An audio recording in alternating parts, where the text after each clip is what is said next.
Au nom de la Cité du Vin, nous tenons à vous remercier d'être présents à cette soirée d'ouverture de 2 expositions photos. D'une part en première ligne de Michel Joly, qui est présenté dans le hall de la Cité du Vin, et l'exposition 111 de la Pointe de Grave au Cap Ferret de Delphine Trenta Costa, qui a investi le jardin municipal de la Cité à l'initiative du Festival international des arts de Bordeaux Métropole et de la scène nationale Carré-Colonne. Ces 2 expositions s'inscrivent dans le cadre du foisonnant Mois de la photo qui se tient pendant tout le mois d'avril à Bordeaux. Et nous sommes très heureux de prendre part à cette programmation réjouissante qui a été impulsée par la ville de Bordeaux, qui est représentée ce soir par Madame Claudine Bichet, qui est adjointe au maire en charge du défi climatique, des finances et de l'égalité homme-femme, et Monsieur Dimitri Bouteleux, adjoint au maire, chargé de la création et des expressions culturelles. Merci pour ces initiatives réjouissantes. Dans la continuité des engagements de la Cité du Vin, nous mettons à l'honneur ce soir le travail photographique de Delphine Trenta Costa et Michel Joly, qui mettent en lumière chacun de manière très impactante les effets du changement climatique sur 2 thèmes chers pour la Nouvelle-Aquitaine, la vigne et le littoral. Je tiens à remercier toutes celles et ceux qui ont contribué à l'organisation de ces expositions, notamment la ville de Bordeaux, le Festival international des arts de Bordeaux Métropole, la scène nationale Carré-Colonne, avec lesquels ce fut un vrai plaisir de collaborer. Et bien sûr, je remercie également la Banque populaire Centre-Atlantique et Rougeau Viti, qui sont mécènes de l'exposition. Alors, nous vous proposons de commencer cette soirée par une rencontre qui sera ensuite suivie des discours de Mesdames Bichet et Violent. Et à l'issue de ces prises de parole, nous vous proposons un temps de présentation par chacun des 2 artistes devant leur exposition. Tout d'abord dans le hall par Michel Joly, puis dans le jardin par Delphine Trenta Costa. Et ce temps de présentation sera suivi ensuite d'un verre de l'amitié qui sera proposé dans le hall de la Cité du Vin. Donc il faudra revenir du jardin à l'intérieur de la Cité, où là on proposera de prolonger les échanges avec les artistes. Et puis je vais laisser la parole et inviter Théo Robach, qui est l'animateur de cette rencontre. Alors vous êtes animateur sur la radio Ici Gironde et fondateur du podcast Le Pompon, qui met en lumière des parcours inspirants, à l'image de Delphine Trenta Costa, que j'invite à nous rejoindre ce soir, et Michel Joly, pour lequel on a le plaisir d'accueillir encore une fois pour ces expositions réjouissantes. Merci à tous. Merci beaucoup. Je reprends la main. Allez-y, je vous en prie, installez-vous. Merci à toutes et à tous de nouveau d'être avec nous ce soir. Alors, on a une demi-heure ensemble. Dans cette demi-heure-là, on va juste échanger tous les 3. Donc, si vous avez des questions à leur poser, je vous invite à les garder dans un coin de votre tête, de votre téléphone ou sur un bout de papier. Et vous pourrez poser vos questions tout au long des déambulations pour découvrir ces 2 expositions. Avant de commencer et de rentrer dans le vif du sujet avec évidemment vos expositions, je vous laisse chacun récupérer le micro à vos côtés. Moi, j'ai envie de vous demander qu'est-ce qui vous a, chacune, donné envie de devenir photographe. Ce sera ma première question. Je t'en prie, Delphine. Bonjour. Devenir photographe, pour moi, c'était en fait témoigner par un médium qui me passionne, depuis très très longtemps. Et c'était laisser une trace de quelque chose qui, à partir du moment où la photographie n'existe plus. Donc c'était faire du témoignage. Et depuis combien de temps tu es photographe ? Je suis sortie de mon école en 1993, donc ça fait déjà quelques années. Et je suis arrivée sur ce littoral que je connais depuis que je suis née, avec déjà l'envie de témoigner de tout ce qui se passe sur ce littoral. Donc on parlait de l'érosion, on parlait des échouages, on parlait de tout ce qui se passe. On va y revenir évidemment. De ton côté, Michel, qu'est-ce qui t'a donné envie de faire de la photo et d'en faire ton métier ? Je pense que c'est bon, non ? Oui, vous m'entendez, oui, c'est bon. Pour moi, la photo, en fait, c'est un médium qui permet de s'exprimer je l'ai découvert, on va dire, assez tardivement, puisque j'avais plus de 22 ans. Il y en a qui sont nés avec un appareil dans les mains, moi, c'est pas le cas. Mais donc, ça a un langage, la photographie, et c'est un langage qui me parlait vraiment, qui allait droit au cœur, et que j'avais l'impression de m'en servir à peu près correctement. Donc voilà, dès que j'ai eu mon premier appareil dans les mains, ça a été à fond. Et ça, à la fois pour faire passer plein de choses, que ce soit des messages sur le réchauffement climatique, mais bien d'autres choses. On y reviendra justement tout à l'heure, l'impact que peut avoir la photo dans le fait d'agir et de réagir face à ces enjeux-là.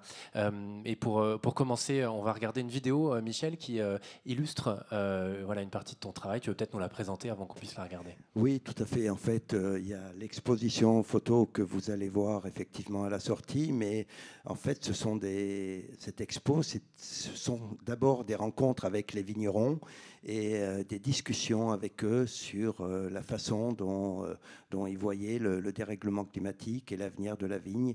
Et donc, j'ai fait une petite vidéo qui reprend les photos de l'exposition et d'autres, mais surtout avec des extraits de ces discussions que j'ai pu avoir avec eux. Donc, je vous invite à regarder cette vidéo, si c'est bon pour vous, en régie.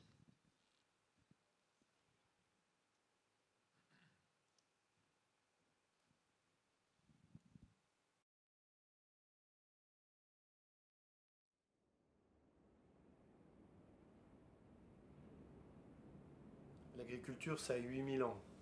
Donc on a quand même un peu d'expérience historique derrière nous pour savoir les modèles qui ont marché et ceux qui ont moins bien marché. Depuis 60 ans, on voit qu'on a énormément détruit de biodiversité, d'écosystèmes, de fertilité dans les sols. Je pense que la question n'est plus de savoir si... c'est plus de discuter sur l'avènement ou non du réchauffement climatique. En fait, la question, elle est pas pour le futur, elle est là, elle est présente tous les jours et depuis qu'on a démarré l'exploitation, chaque année il s'exprime d'une manière différente, mais il s'exprime.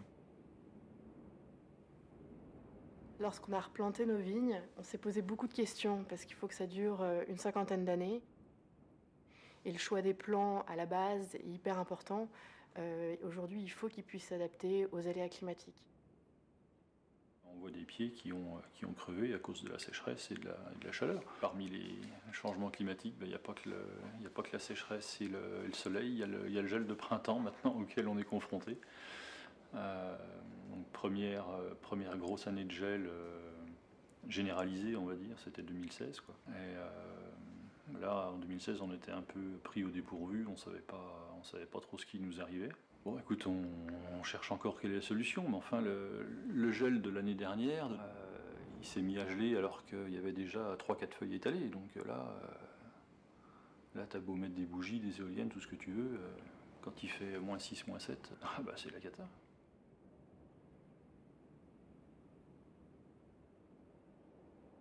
Avoir la certitude que ce qu'on met en place aujourd'hui fonctionne, ce serait un peu présomptueux. Je pense qu'on teste un certain nombre de choses, des choses qui fonctionnent bien, des choses qui fonctionnent moins bien, des choses qui fonctionnent sur certaines parcelles.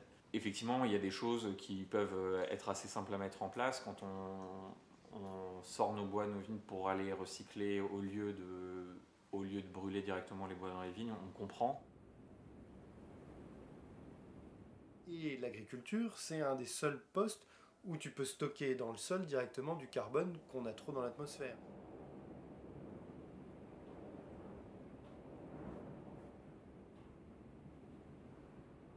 On commençait les vendanges autour du 20-25 septembre.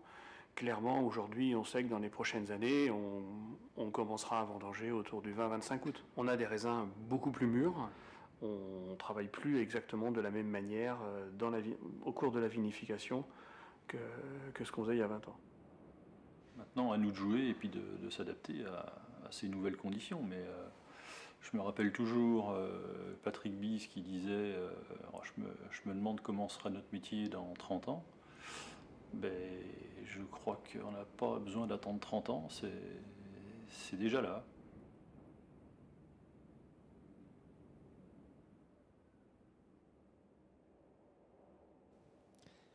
Merci pour cette vidéo qui introduit très bien l'exposition et les propos. Moi, j'ai envie de comprendre, Michel, qu'est-ce qui t'a donné envie de suivre ces vigneronnes et ces vignerons, et surtout de les suivre, mais d'aborder ce sujet du changement climatique et de l'impact que ça a sur leur activité? Alors, ce qu'il faut savoir, c'est que depuis une vingtaine d'années, le milieu viticole est au centre de mon travail. Le terroir et puis l'agriculture au sens plus large, mais le milieu viticole particulièrement. Et donc, j'ai vu, de mes yeux vus, les paysages évoluer. Et puis en discutant lors de reportages avec l'un ou l'autre des viticulteurs, bien sûr, on a parlé des conséquences du dérèglement climatique, et puis petit à petit de voir qu'est-ce qui se mettait en place au niveau de la filière, mais aussi au niveau des viticulteurs en tant qu'individus, parce qu'il y en a qui se sentent plus concernés. J'allais dire la jeune génération, mais pas seulement. Il y en a de la plus vieille génération qui se remettent bien en question aussi. Donc, mais toujours est-il effectivement qu'il y a des choses qui se passent, il y a des tests qui sont faits, et puis, comme concluait l'un des viticulteurs avec qui j'ai discuté, le réchauffement climatique, c'est pas pour demain, c'est déjà là, quoi. On y est, donc c'est maintenant qu'il faut agir. Je dirais, j'ai failli rajouter à la vidéo une autre phrase d'une viticultrice qui disait: oui, c'est bien ce qu'on fait maintenant, mais on aurait dû commencer hier. Effectivement, c'est mieux de s'y mettre, mieux vaut tard que jamais, même si effectivement sur la temporalité des vignes notamment, elle en parlait effectivement, ça prend un petit peu de temps. Toi, ta spécificité n'est pas forcément liée, dans la photo en tout cas, à ces enjeux de réchauffement climatique. Tu as dit, alors pour le coup, pour les personnes, peut-être que vous avez reconnu les paysages que vous avez vus, ce ne sont pas des paysages de Nouvelle-Aquitaine, c'est plutôt la Bourgogne, d'où tu viens, c'est ça? Oui, effectivement. Moi, je suis basé en Bourgogne, et là, toute l'exposition a été faite effectivement en Bourgogne avec des vignerons bourguignons. Et alors, peut-être une question aussi sur pourquoi avoir voulu faire des photos en noir et blanc? Alors, il y a plusieurs raisons.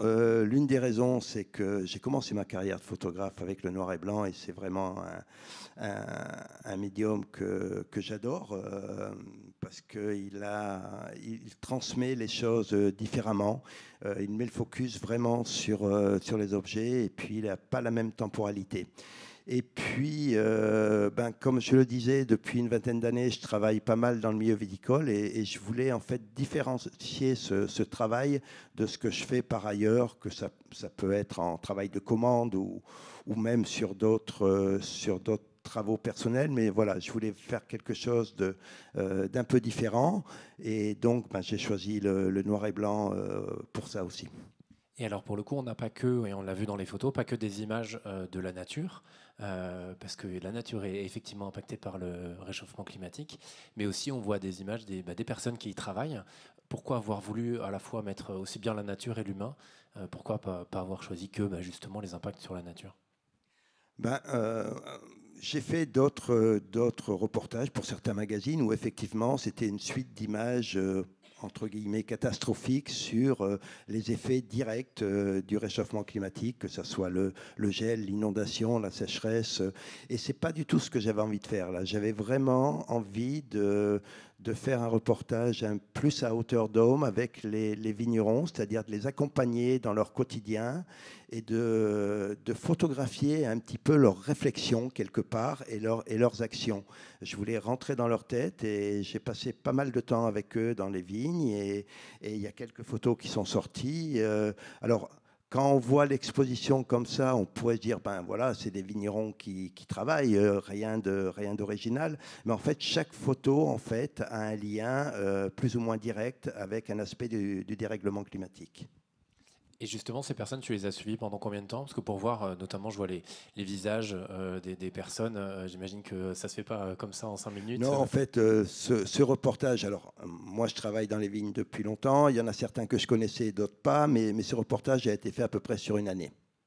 D'accord. Et chacun, tu les as suivis tout au long d'une année ou... C'était un petit peu suivant.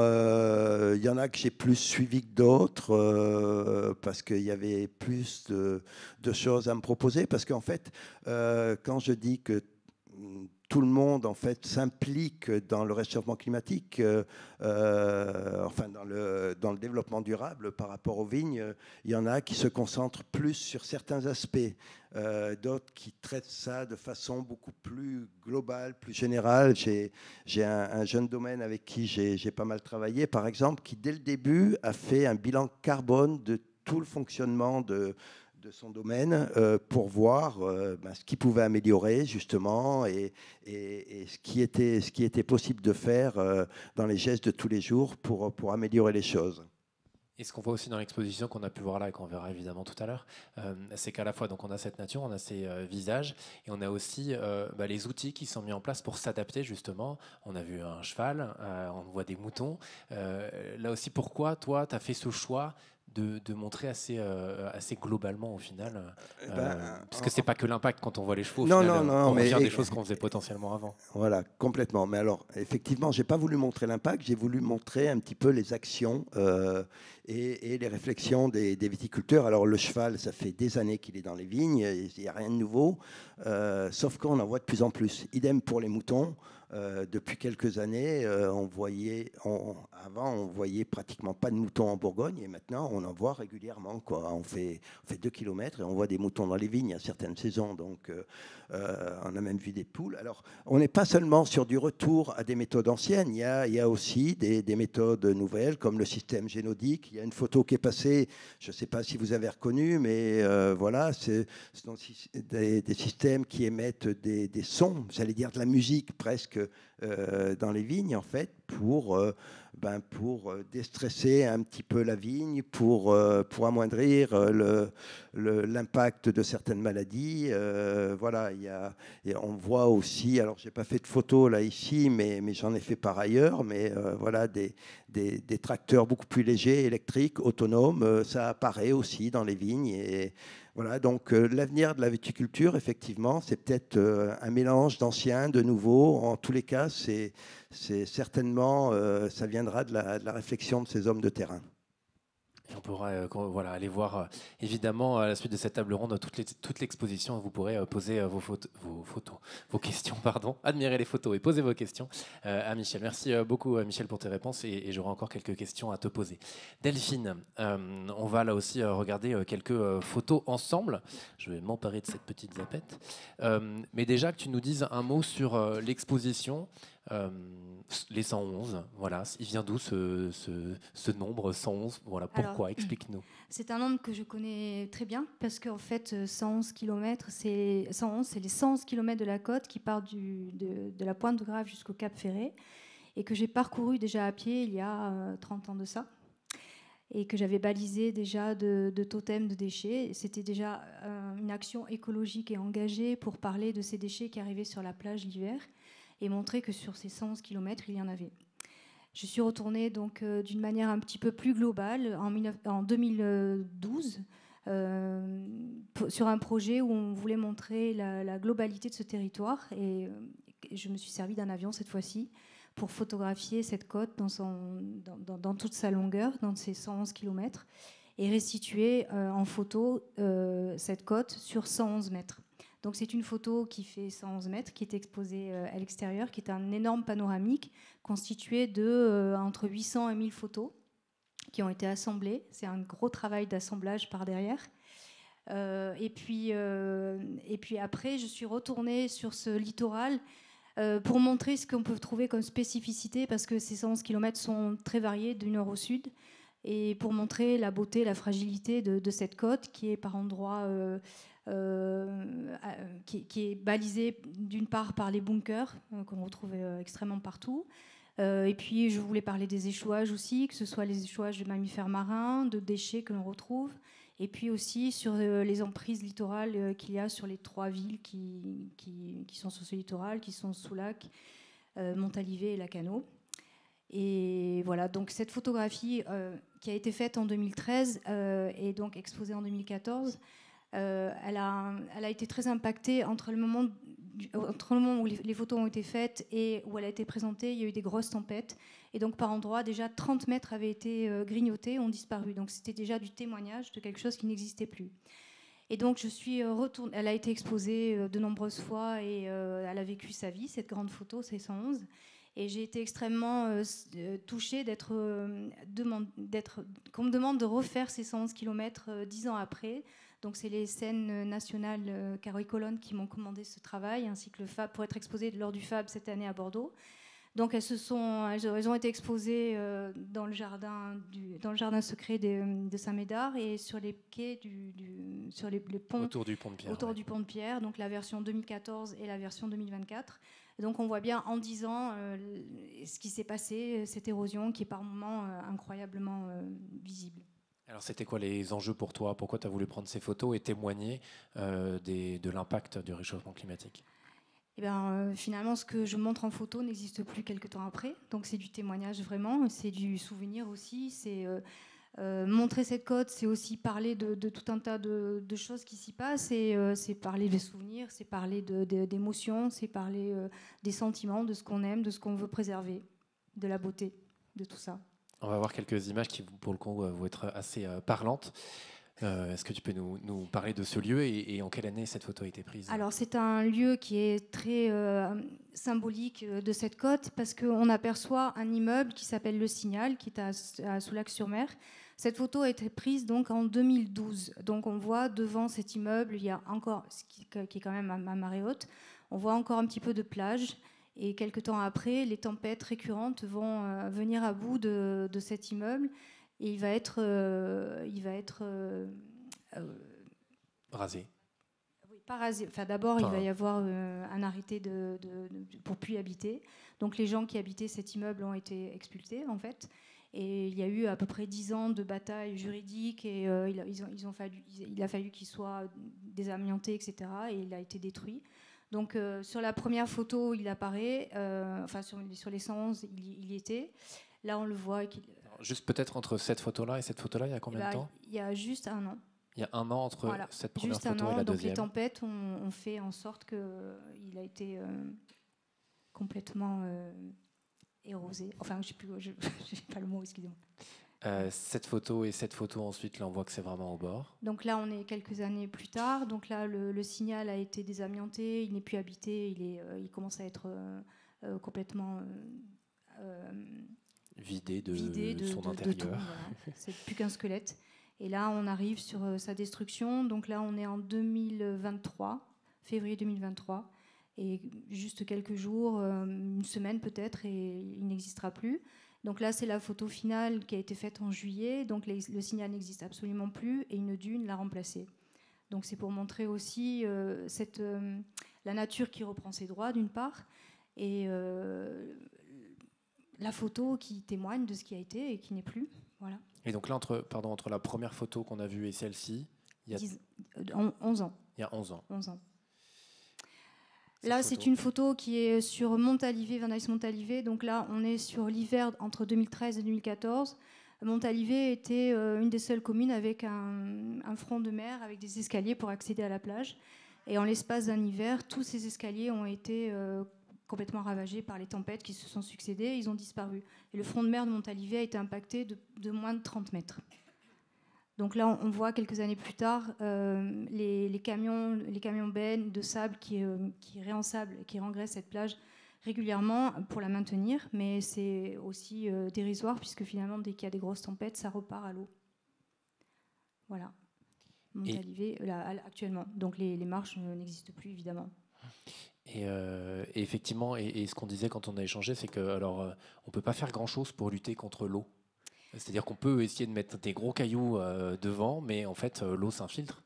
Alors, c'est un littoral qui n'est pas bétonné, en fait. Il y a juste 3 façades littorales qui sont impactées, c'est Soulac, Montalivet, Lacanau, qui ont fait comme elles ont pu pour protéger ce littoral, donc avec des enrochements, ce sont soit des épis perpendiculaires, soit des enrochements parallèles.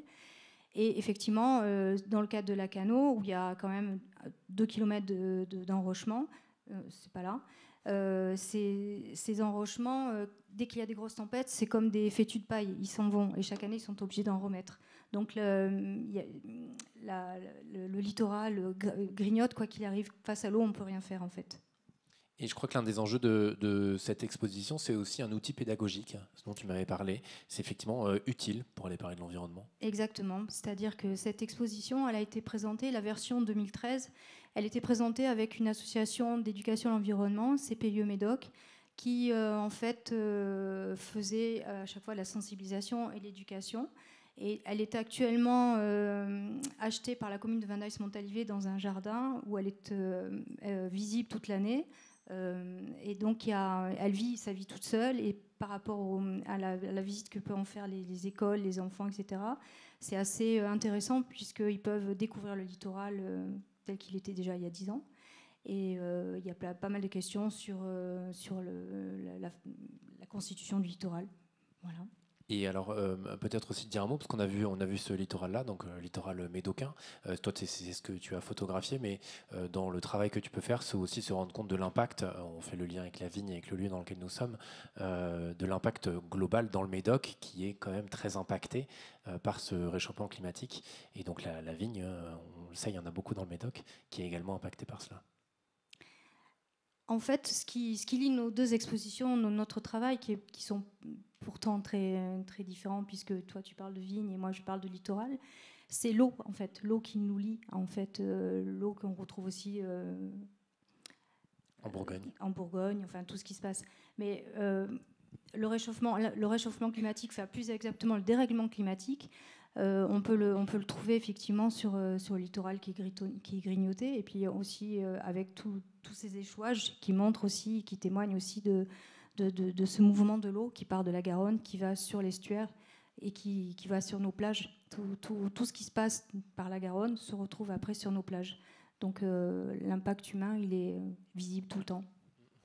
Une question que je vais vous poser à tous les deux, c'est l'importance de la photo et des images pour faire à la fois réagir et après agir. À quel point c'est important de montrer, encore une fois, ces photos. Il y a des films qui sont créés aussi. Il y a plein de types d'art, évidemment.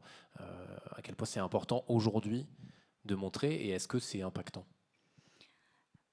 J'imagine qu'en créant des émotions, on est là pour créer de l'émotion, en fait. Et pour faire réagir par rapport à ce qui est beau ou ce qui est, quoi qu'il arrive. Moi, je monte des déchets en photo ou je monte des très beaux paysages. J'ai envie que les gens réagissent face à ça et se posent des questions sur pourquoi, comment, en fait. Oui, moi, je pense qu'effectivement, le fait de dire il faut que les gens se posent des questions, c'est plus ça, la réaction, oui, mais surtout le questionnement. C'est-à-dire informer dans un premier temps, mais essayer d'avoir un message pour que les gens aillent plus loin et en fait s'approprient un peu le questionnement qui est posé dans l'exposition. Et alors, est-ce que vous, en faisant ces travaux-là, ça vous a aussi impacté ? Énormément. Bien sûr. Sinon, en plus, déjà, je pense qu'on était tous les deux sensibles à ce type de problématique, mais en travaillant effectivement, autant moi avec les viticulteurs que Delphine sur le littoral, je pense qu'on a appris des choses, on est allé plus loin et on s'est nous-mêmes convaincus qu'on était dans le bon chemin pour en parler, quoi. Il y a 30 ans, lorsqu'on était sur ce littoral, on était sur les bunkers, on rentrait dedans, on était dessus, on était dans les dunes. Maintenant, ils sont dans l'eau, voire ils sont sous l'eau. Et donc, on voit à l'échelle de 20-30 ans comment ça a pu bouger. Donc, on se rend compte que tout ça, c'est extrêmement fragile, finalement. Et puis, donc l'éducation à l'environnement à travers les actions qu'on peut mener avec l'association Aléa que j'avais montée pour monter ce projet sont extrêmement importantes puisqu'on touche un public jeune, on va dans des écoles, on fait des ramassages de déchets, mais après on travaille avec ces déchets pour leur expliquer d'où ils viennent, comment les réduire, et puis surtout on les sensibilise à travers l'art pour pas trop culpabiliser non plus, parce que ce sont souvent des enfants. Mais par exemple, j'étais dans une école de la Somme la semaine dernière et les enfants, dans leur cours, ils avaient une rigole, et dans cette rigole que j'ai regardée, il y avait des déchets qu'ils avaient eux-mêmes mis, donc par exemple des pommes potes, des choses comme ça.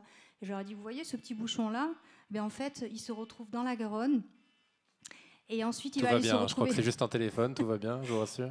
Il va se retrouver après sur la plage, et heureusement, si on peut le ramasser, tant mieux, parce qu'il peut aussi terminer dans l'eau, être ingéré par les animaux, et donc après faire mourir ces animaux. Donc cette manière-là de toucher les enfants, leur dire en fait, on est tous responsables de tout ça. C'était assez important. Voilà, c'est comme ça que j'arrive aussi à parler. Effectivement, et à parler aussi aux plus jeunes, même si évidemment les plus vieux ont des choses à faire. Ouais, non, mais c'est super, effectivement. Il y a d'ailleurs un des viticulteurs que j'ai interviewé qui, lui, agit énormément avec les jeunes générations pour expliquer son métier et pour expliquer justement qu'est-ce qu'il fait pour la viticulture durable et comment il le fait. Et il n'hésite pas à prendre les écoles primaires de son village pour les amener dans les vignes et vraiment leur faire voir. Il prend du temps sur lui. Et ça, je trouve, voilà, c'est des petites actions comme ça qui me remplissent d'espoir, moi, justement, par rapport à tout ça. Je voudrais juste dire que peut-être la différence entre le travail de Delphine et le mien, c'est que sur ces photos, qui est super, super intéressant, on voit directement, en fait, l'impact du dérèglement climatique. Que moi, c'est pas l'impact que j'ai voulu montrer, mais c'est vraiment l'adaptation forcée ou volontaire des viticulteurs, et c'est cette adaptation en fait qui change le paysage, parce que vraiment le paysage depuis 10-15 ans a vraiment évolué, a vraiment changé, ça ne se ressemble plus du tout. Je pense qu'effectivement, pour les jeunes générations, c'est bien de leur faire voir que ça évolue, que ça bouge, que c'est pas quelque chose qui est ancré dans les traditions, parce qu'on a tendance à dire que la vigne, ça a 6000 ans derrière. Il y a une histoire, c'est vrai, mais c'est quelque chose de vivant et qui évolue avec les conditions de notre temps. Pour conclure, est-ce que vous voulez l'un ou l'autre rajouter un mot sur l'exposition qu'on va voir après, sur soit la façon de la suivre, de la regarder, ou juste une information qu'on n'a pas abordée encore?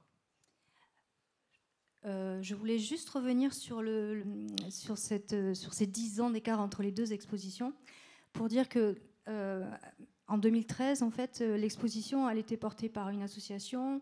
Elle était collective et elle était familiale, parce que pour transporter ces 56 plaques, c'était beaucoup de monde qui sont venus et qui m'ont aidée. Et je remercie toutes ces personnes qui m'ont aidée, beaucoup la famille aussi. Et ça a été présenté sur tout ce littoral, et donc beaucoup aux touristes.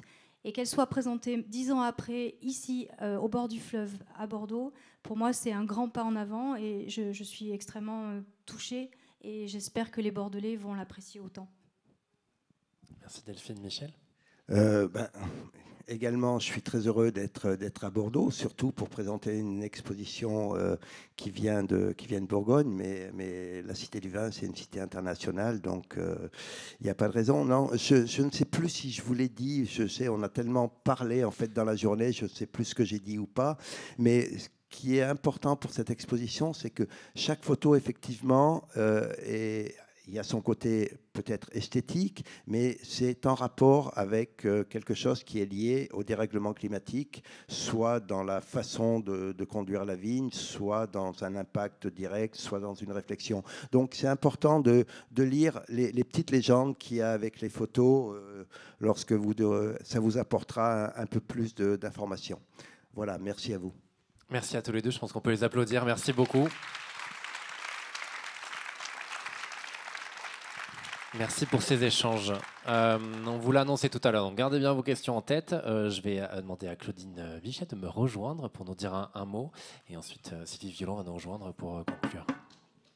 Vous pouvez l'applaudir, effectivement.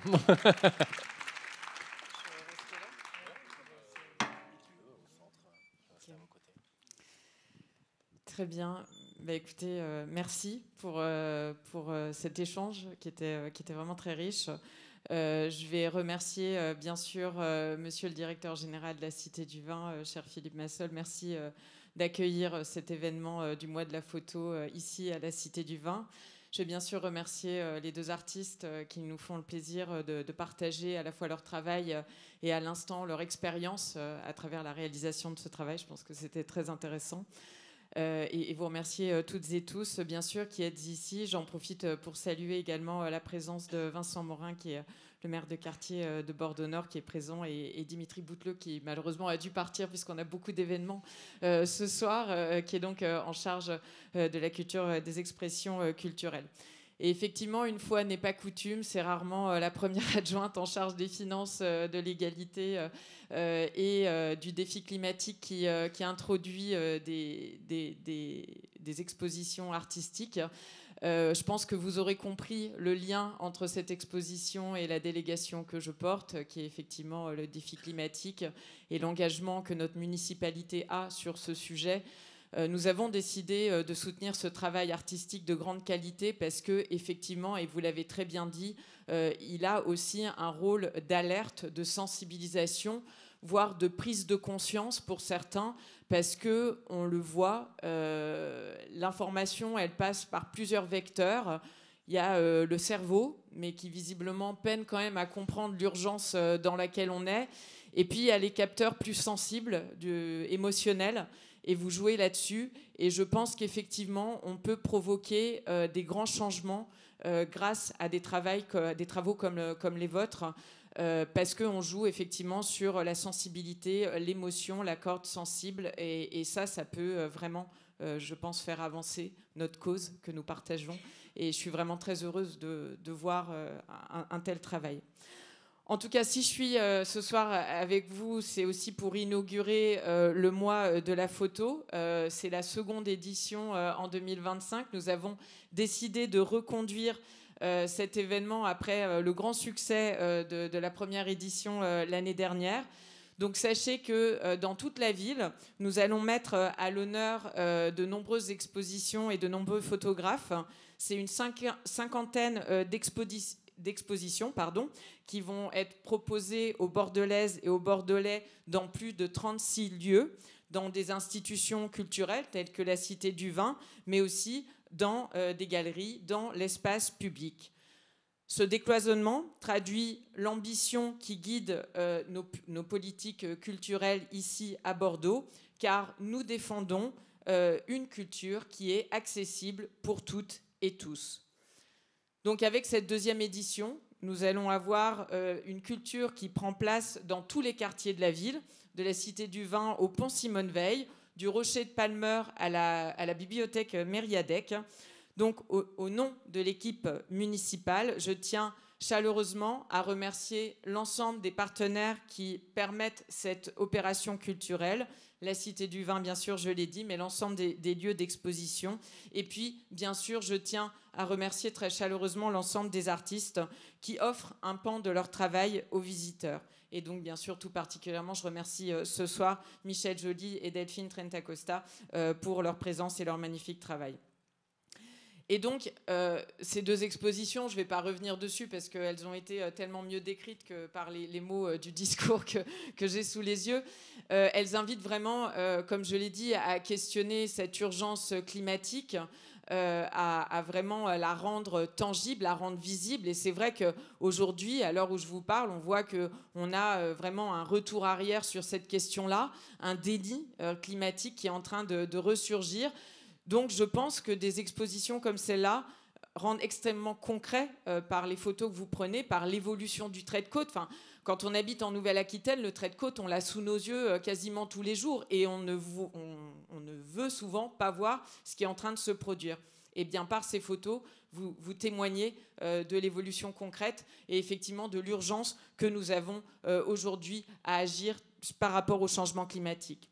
Donc vous l'aurez compris, nous sommes particulièrement sensibles ici à ça dans notre majorité écologiste à Bordeaux. Et effectivement, à l'heure où l'international réactionnaire s'attaque à la culture et en même temps à l'écologie, nous avons plus que jamais besoin de défendre des visions plurielles.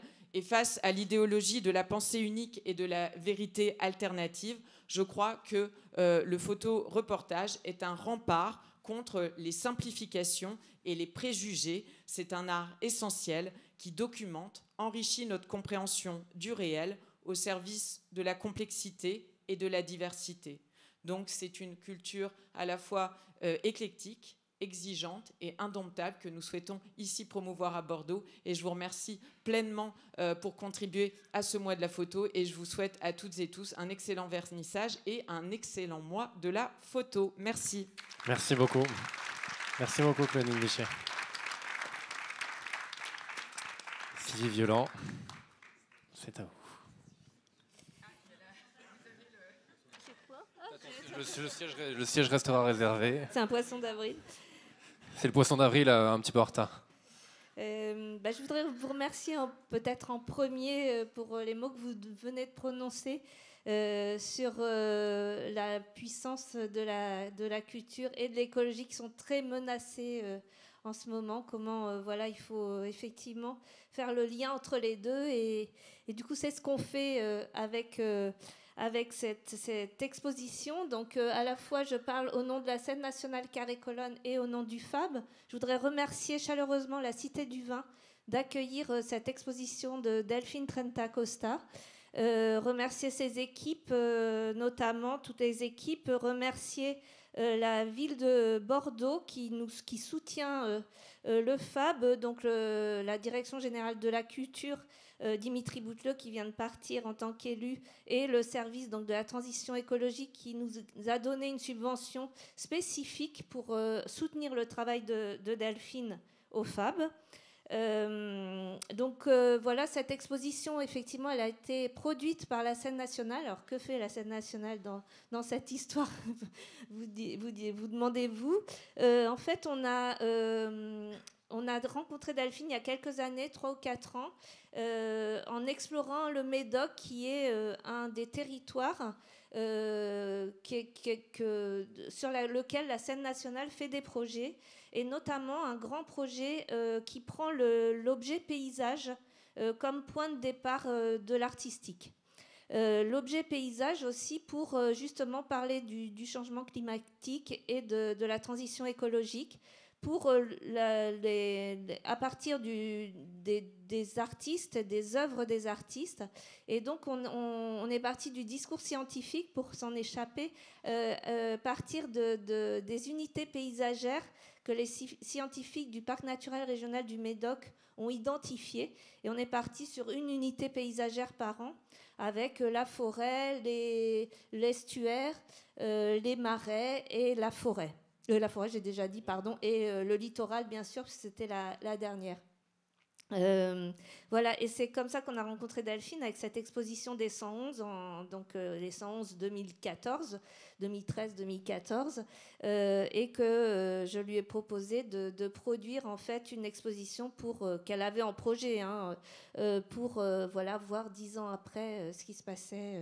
Voilà, cette exposition a été présentée à la scène nationale, tu l'as dit, dans le jardin secret pendant le FAB, avec aussi une expo comparative 2014-2024 sur les murs autour du pont de Pierre. Malheureusement, les conditions climatiques un peu défavorables, mais là c'était beaucoup de pluie, ont fait qu'on n'a pas pu les voir longtemps. Elles se sont vite. Alors, elle était écologique, le papier était tout biodégradable, mais par contre ça permettait pas de les voir très longtemps. Donc c'est aussi pour ça que grâce au mois de la photo, on peut à nouveau montrer cette exposition qui sera visible encore à la suite à nouveau à Saint-Médard pendant l'été.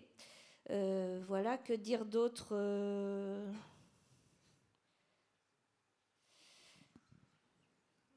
Oui. Ah oui, si, je voulais remercier Delphine pour cet engagement artistique, pour son engagement aussi en faveur de l'écologie et aussi pour tout ce que tu fais au niveau pédagogique. Tu en as parlé effectivement dans le Médoc, on a travaillé avec toi dans le Médoc, mais aussi grâce au système de parrainage, marrainage des écoles dont le FAB bénéficie à l'école de la Somme avec tous ces enfants de l'école de la Somme.